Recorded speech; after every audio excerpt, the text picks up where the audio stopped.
बाबा रची रची लिखिया हो सिसिया के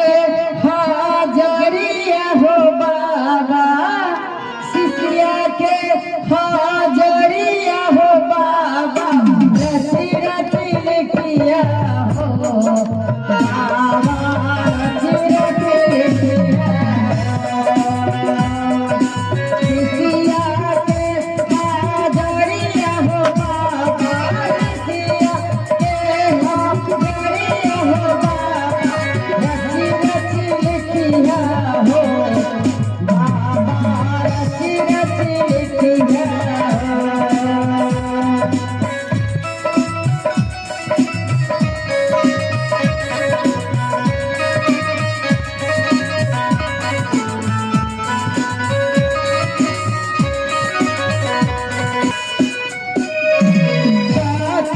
के यहाँ कलम बनाए रस बाबा के यहाँ कलम बनाए रस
भैया के लिखिया हो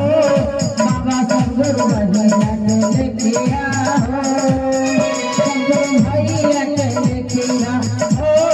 बाबा सदगुरु भैया के लिखिया हो हमरा के हाजरिया हो बाबा हमरा के हाजरिया हो बाबा रखी रखी लिखिया हो बाबा रखी रखी लिखिया हो हमरा के हाजरिया हो बाबा हाजरिया हो बाबा रखी रखी लिखिया हो बाबा प्रेम से बोलिए सच्चे दरबार के बाबा बैजूनाथ की बाबा बासुकीनाथ की बाबा सर्वेश्वर नाथ की माता महासती की